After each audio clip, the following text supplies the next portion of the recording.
네, 이 시간에는 우리가 성경 말씀 봉독하도록 하겠습니다. 성경은 마태복음 14장 13절부터 21절까지 말씀입니다. 자막으로 여러분들 우리가 볼 수 있지만 여러분들의 성경책을 가지고 함께 우리가 찾아서 합독하도록 하겠습니다. 마태복음 14장 우리 13절부터 21절까지 말씀입니다.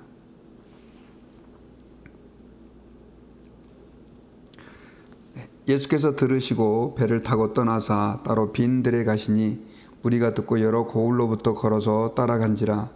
예수께서 나오사 큰 무리를 보시고 불쌍히 여기사 그 중에 있는 병자를 고쳐주시니라.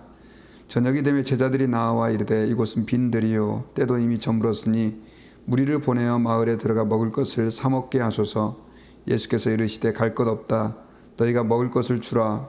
제자들이 이르되 여기 우리에게 있는 것은 떡 5개와 물고기 2마리 뿐이니이다.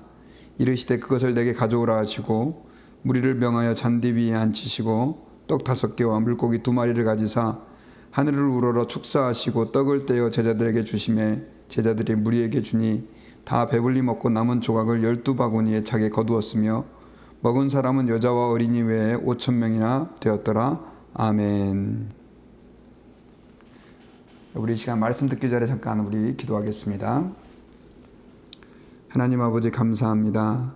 이 시간에도 저희들이 마태복음 14장 말씀으로 또 주님의 음성 듣기 원합니다. 이 하루 이 말씀이 우리에게 생명의 만나가 되게 하시고 말씀을 따라 하루를 살아갈 수 있는 복된 은혜를 저희들에게 허락해 주옵소서. 말씀을 듣는 가운데 하나님의 뜻을 분별하게 하시고 우리를 향하신 주의 음성을 들을 수 있게 도와주시기를 기도합니다. 감사하고 예수님의 이름으로 기도드립니다.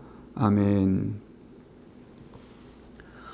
네, 여러분 혹시 코끼리를 길들이는 법이라고 하는 내용에 대해서 들어보신 적 있으신가요? 우리 인도 같은 데 보면 거대한 코끼리를 마치 사람들이 소를 다루듯이 그렇게 다루는 것들을 우리가 볼 때 참 놀랍다는 생각이 듭니다. 그런데 여러분 코끼리를 길들이는 데는 다른 독특한 방법이 있다고 합니다.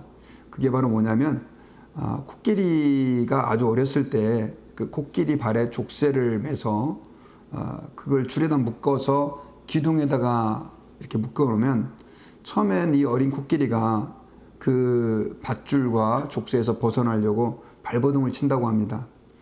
그런데 아무리 발버둥을 쳐봐도 그 족쇄에서 벗어날 수가 없게 되면 코끼리는 나중엔 자포자기하고 그대로 가만히 있게 된다고 해요.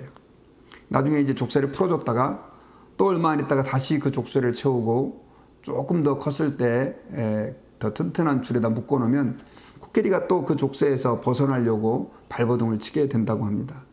하지만 이번에도 역시 족쇄에서 벗어날 수 없자 코끼리는 또 좌절하고 낙심하고 그냥 거기서 그냥 가만히 기다리게 된대요. 이런 과정들을 반복하게 되면 나중에 코끼리가 족쇄를 채우게 되면 그때부터는 자기의 그 야생성을 다 잃어버리고 인간들이 시키는 대로 순응하게 돼서 결국 인간에게 길들여진다라고 하는 그런 이야기입니다. 여러분 제가 오늘 서두에 왜 이런 말씀을 드리느냐면요. 오늘 본문을 볼 때 저는 그 코끼리의 이야기가 생각이 났습니다. 왜냐하면 이런 모습의 그리스도인들이 세상에 참 많이 있기 때문에 그렇습니다. 여러분 우리 예수 믿는 사람들은요 예수님을 우리 안에 주인으로 모시고 살아가는 사람들입니다. 우리 안에는 하나님의 능력과 예수 그리스도께서 주시는 강력한 그 은혜가 있고요. 또 천지 만물의 주관자 되시고 우주의 주인 되시는 예수님이 우리의 마음속에 거하고 계신다는 사실이에요. 그럼에도 불구하고 너무나 많은 그리스도인들이 이 세상의 그 흐름에 또 이 세상의 방식에 길들여져서 살아가는 사람들이 참으로 많이 있다라고 하는 것입니다. 우리 안에 예수 그리스도의 능력이 있음에도 불구하고 우리 안에 하나님이 함께 하심에도 불구하고 그걸 깨달지 못하고 그냥 세상의 그 방식과 원리에 의해서 조금만 힘든 일이 있어도 낙심하고 조금만 두려움이 있어도 좌절하는 그런 그리스도인들이 오늘날 너무나 많이 있다라고 하는 것입니다. 여러분 오늘 본문은 오병이어의 기적에 관한 말씀입니다. 여러분 오병이어의 기적은 예수님께서 5개의 떡과 2개의 물고기로 5,000명을 먹이고 12광주리를 남기게 된 놀라운 기적의 사건입니다. 여러분, 왜 제가 오병이어의 기적을 통해서 지금 아까 코끼리 이야기와 능력을 가지고도 그걸 깨닫지 못하고 그렇게 세상의 원리에 순응하는 그리스도인들의 이야기를 나누느냐면요, 오늘 본문에 나오는 제자들의 모습 속에 바로 그런 모습이 담겨져 있기 때문에 그렇습니다. 여러분, 오늘 본문은요, 예수님께서 많은 사람들에게 하나님의 복음을 전파하시고 또 병자들을 고쳐주실 때 수많은 무리들이 예수님에게로 몰려왔습니다. 너무나 많은 무리가 모여서 아마 좁은 장소에는 있을 수가 없었던 것 같아요. 그래서 그 당시 벳세다라고 하는 지역에 모이게 되었는데, 그 당시 아마 계절은 3, 4월 정도 되는 봄이었던 것 같습니다. 푸르른 잔디가 넓게 펼쳐져 있는 그런 넓은 평원이었습니다. 그때 모인 사람들이 성경에는 여자와 어린아이를 제외하고 약 5,000명이었다 이렇게 표현을 하고 있는데, 여자와 어린아이의 숫자까지 합치면 2만 명 이상의 사람들이 모여들었던 것 같습니다. 예수님 앞에 이른 아침부터 사람들이 모여들어서 병 고침을 받기 원하고 또 말씀을 듣기 원해서 엄청나게 많은 때를 이뤘는데, 예수님께서는 그 사람들에게 말씀을 전하시고요, 또 일일이 병을 다 고쳐주셨습니다. 그러다 보니까 언제 시간이 갔는지 벌써 오후가 되었습니다. 오늘 성경에 보니까 저녁 때가 되어 날이 저물었다 이렇게 표현되어 있는데, 이 표현은 조금 정확하지 않은 표현입니다. 원래는 이 저녁이라고 하는 표현은 유대인들은 첫째 저녁과 둘째 저녁 개념이 있는데, 첫째 저녁으로 약 오후 3시 정도의 시간이었던 것으로 보입니다. 오후 3시 정도가 지날 때까지 그들은 밥도 제대로 먹지 못했던 거죠. 그래서 제자들은 예수님에게 건의를 합니다. 예수님, 저들을 보내서 이제 마을로 들어가서 음식을 사 먹도록 그렇게 하시면 어떨까요? 이 얘기를 듣고 예수님은 의외의 반응을 제자들에게 하십니다. 너희가 그들에게 먹을 것을 주어라, 이런 얘기를 예수님께서 하신 거죠. 그때 제자들은 아마 그 얘기를 듣고 깜짝 놀랐을 것입니다. 당황했을 것입니다. 요한복음에 보면 제자들은 우리가 어디서 이 음식을 사서 이 많은 사람들을 먹입니까? 라고 반문을 합니다. 그때 빌립이라고 하는 제자는요, 이렇게 계산을 열심히 하더니 이 무리를 먹이기 위해서는 적어도 200데나리온 이상의 돈이 필요합니다. 200데나리온 가지고도 모자랍니다. 라고 예수님에게 말씀을 드립니다. 200데나리온은 오늘 노동자 하루 품삯이 한 데나리온이니까 200데나리온이면 200일 동안 노동자들이 버는 돈으로 한 2만 불 정도에 해당하는 큰 돈이라고 할 수 있는 거죠. 그런데 그 200데나리온으로도 그 사람들을 다 먹이기에 충분하지 않습니다. 이건 불가능합니다. 라고 이야기를 했습니다. 그때 안드레가 이렇게 비닐봉지에 비닐봉지가 그때 없었겠죠. 조그만한 이렇게 봉보를 싸가지고 온 것을 펼칩니다. 그런데 거기에 보니까 뭐가 있었냐면 5개의 떡과 2개의 물고기가 있었습니다. 안드레가 이야기하는 걸 보니까 어린아이가 이 음식을 주었다고 합니다. 아마도 어린아이는 예수님과 제자의 이야기를 듣고 이 음식으로 예수님께서 뭔가를 하실 수 있다면 좀 하십시오 하는 마음 가지고, 아니면 모르겠습니다, 예수님이라도 드시기를 원하는 마음으로 가져왔는지 그걸 가지고 왔습니다.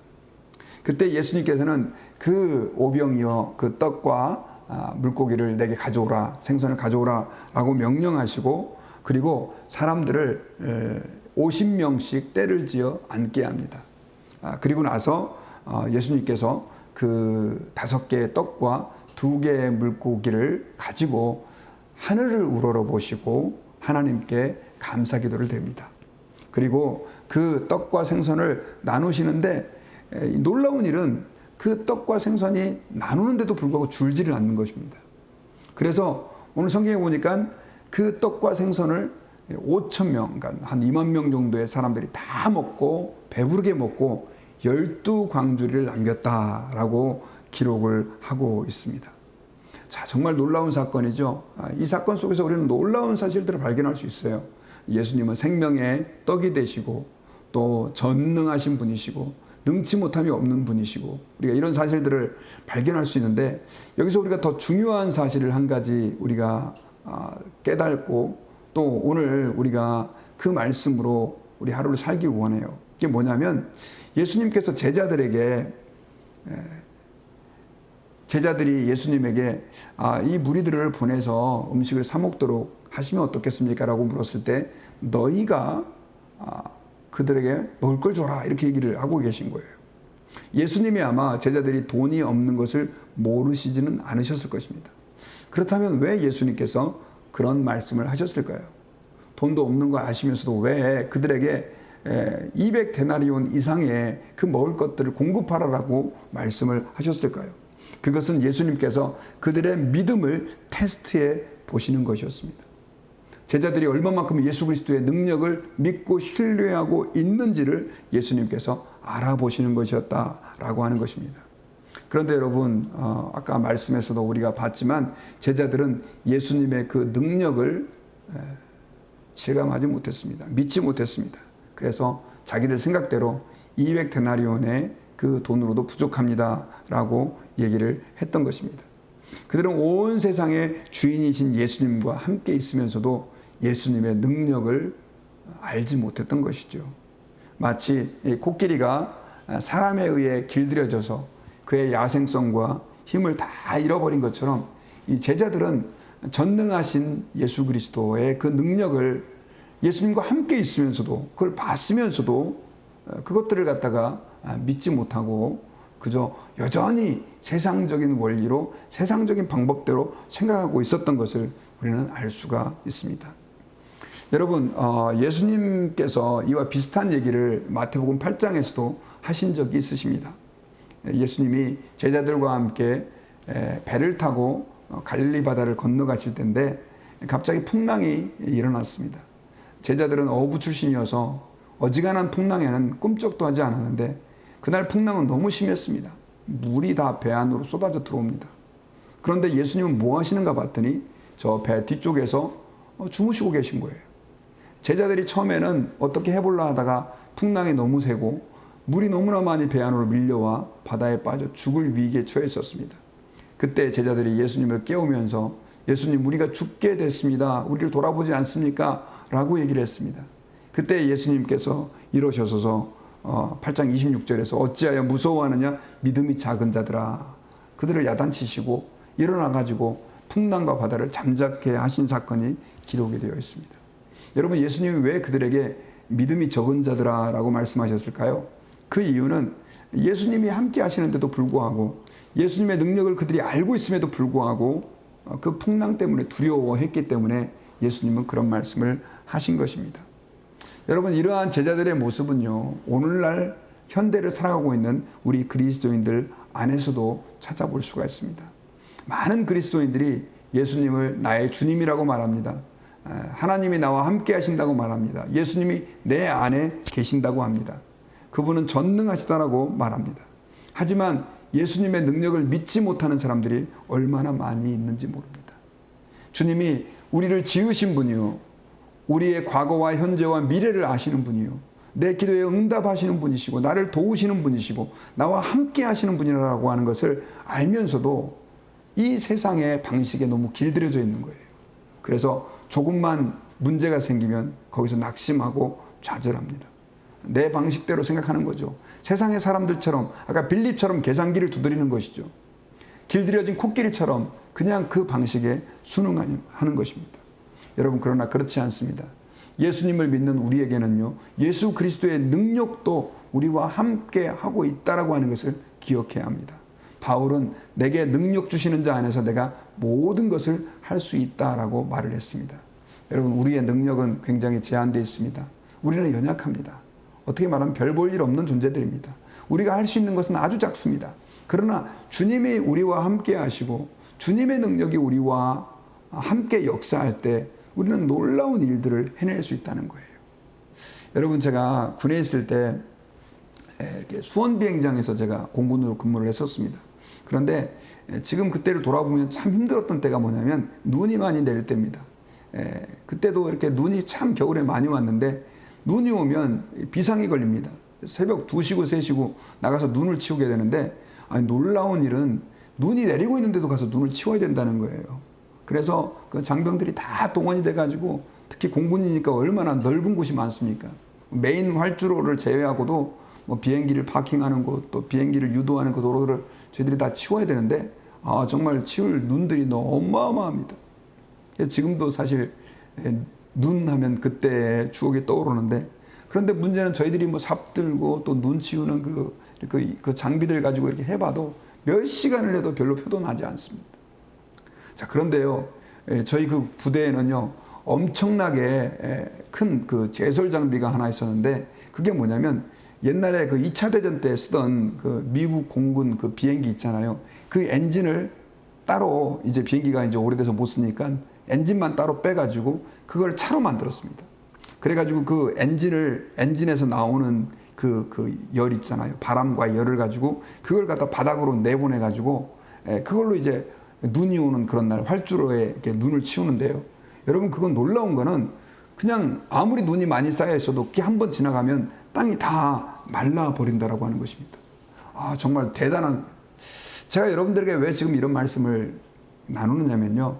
여러분, 우리가 그 눈을 치우고 그러면 삽으로 치우고 뭐 해봐도 몇 시간을 해봐도 별로 표도 안 나는데, 그 거대한 제설 장비가 한번 지나가면 그 많은 쌓인 눈이 싹 마른 땅이 되는 것처럼, 여러분, 우리가 할 수 있는 일은 너무나 작습니다. 이 세상에서 우리가 정말 연약한 존재들입니다. 그런데 우리의 창조자 되시고 우리의 능력 되신 예수님이 우리와 함께 하실 때, 또 함께 일하실 때 그분의 능력은 아까 제가 말씀드렸던 그 어마어마한 제설 장비와는 비교할 수 없을 정도로 놀라운 일들을 이루신다는 거죠. 여러분, 마치 그 어린아이의 오병이어가 보잘것없고 별 볼 일 없지만은, 그러나 예수님이 그것을 붙잡았을 때 그 5,000명이나 되는 많은 사람들에게 다 먹을 것을 주고 2만 명까지도 계산할 수 있죠. 12광줄이나 남는 일이 있었던 것처럼, 여러분, 주님이 우리와 함께 하실 때 우리에게 당면한 그 문제와 고통이라고 하는 것은 문제가 되지 않는다라고 하는 사실을 우리는 기억해야 됩니다. 그래서 여러분, 우리는 우리 안에 계시는 예수님을 신뢰해야만 합니다. 그분을 신뢰할 때에 주님이 우리 안에서 역사하시고요, 우리의 삶 가운데에서 일하시게 되고, 그러므로 말미암아 우리의 모든 삶의 문제를 뛰어넘을 수 있다라고 하는 사실을 여러분 기억해야 됩니다. 여러분, 우리에게 아무리 문제가 크다 할지라도 예수님보다 클 수가 없습니다. 고통이 아무리 커도 예수님보다 그 고통이 크지 않다라고 하는 것입니다. 예수님은 우리의 창조주이기 때문에 그렇습니다. 그러므로 여러분, 고통이 닥칠 때, 또 아픔이 있을 때, 문제가 있을 때예요, 포기하지 마십시오. 그리고 부정적인 말 대신, 비록 이 문제가 내게 크고 힘들지만은 우주의 창조주이시고 나의 생사화복을 주장하시는 그 주님이 함께 하실 때 이건 아무것도 아니야 라고 고백할 수 있는 저희들이 될 수 있기를 바랍니다. 여러분, 어린아이의 그 손에 들려져 있었던 오병이어, 아무것도 아닌 것이지만 그것이 주님에게 들려줬을 때 놀라운 능력으로 역사했던 것처럼요, 여러분, 주님께서는 저와 여러분들을 비록 부족하고 연약하고 나약하지만은 그러한 나약함 가운데서도 우리와 함께 하시고 우리를 붙드실 때 놀라운 주님의 사역의 도구로 사용할 수 있다라고 하는 사실을 우리는 믿어야 될 줄 믿습니다. 여러분, 그 길에 버려진 나무 토막을 보셨습니까? 그 나무 토막은 뭐 잘 쓰여 봐야 뭐 집에 요즘같이 추울 때 벽난로에 장작 같은 걸로 좀 쓰일 수가 있습니다. 그리고 대부분의 경우 그냥 쓰레기통에 버려지는 것이죠. 그게 그 일반적인 장작의 신세입니다. 그런데 여러분, 그 장작을 목공 조각가인 예술가의 손에 들려졌다고 가정을 해보십시다. 여러분, 그 쓸모없는 장작이 엄청나게 탁월한 예술 작품으로 바뀌어지는 것입니다. 장작은 별거 없지만, 또 보통 사람이 그 장작을 가지고 있으면 별로 쓸모짝에도 없지만, 그것을 갖다 예술가가 잡으면 그 장작이 예술 작품으로 변하는 것입니다. 마찬가지입니다, 여러분. 우리 인생이 어떻게 보면 별거 아닌 것처럼 보여질 수도 있습니다. 그냥 이렇게 많이 배우지도 못했고, 또 나이도 많고 가진 것도 별로 없고 능력도 별로 없는 것 같고 재능도 없는 것 같고 그렇다 할지라도 여러분요, 주님이 저와 여러분들을 붙잡으시고 주님이 저와 여러분들을 사용하시면요, 아까 그 별 볼 일 없는 그 나무 토막이 예술가의 손에서 놀라운 예술 작품으로 바뀌어질 수 있는 것처럼 우리가 바로 주님 앞에 그렇게 쓰임받을 수 있다라고 하는 사실을 여러분 기억하시기를 바랍니다. 여러분들 가운데는 아마 상처로 찢어진 그런 마음들을 가지고 있는 분들이 있을 것입니다. 가족에게 상처받고 직장에서 상처받고 친구에게 상처받고 뭐 여러 가지로 많은 이리저리 막 시달려서 내 인생은 내가 바라볼 때 참 누더기 같은 인생이야 라고 간주되는 인생들이라 할지라도 여러분 주님이 그들을 붙잡으면, 여러분들 붙잡으면 여러분들은 아름답게 쓰임받는 주님의 멋진 예술품으로 세워지게 된다라고 하는 사실을 여러분 믿으시기를 바랍니다. 여러분 대표적인 예가 바로 사울이죠. 사울은 정말 자신이 나는 죄인 중에 괴수다라고 고백할 만큼 예수 그리스도를 핍박하고 복음을 핍박했던 사람이었습니다. 그런데 그런 그가 어떻게 말하면 그리스도인들이 이를 갈 만한 그런 인물이었던 사울이 예수님의 손에 붙잡힌 바 되니까 초대교회에서 가장 많은 지역에 복음을 증거하고 교회를 세우고 성경을 13권이나 기록한 하나님의 사람으로 쓰임받았던 것을 여러분들은 믿으시기를 바랍니다. 그러므로 여러분들에게 부족한 것들, 여러분들에게 없는 것들, 여러분들이 볼 때 별 볼 일 없는 것들 이라 할지라도 주님 사용해 주십시오. 주님이 사용해 주실 때 놀라운 주의 도구가 될 줄 믿습니다 라고 고백하는 저희들이 되시기를 주님의 이름으로 축원합니다. 저는 이제 말씀의 결론을 맺겠습니다. 여러분 오늘 본문에는 오병이의 기적이 기록이 되어 있습니다. 5개의 떡과 물고기 2마리의 물고기로 어떻게 말하면 어린아이의 한 끼 점심 식사밖에 되지 않는 그 작은 것이 예수님의 손에 들려졌을 때 그 오병이어는요 5,000명을 먹이고도 12광주리가 남는 기적의 그런 역사를 일으킬 수 있었습니다.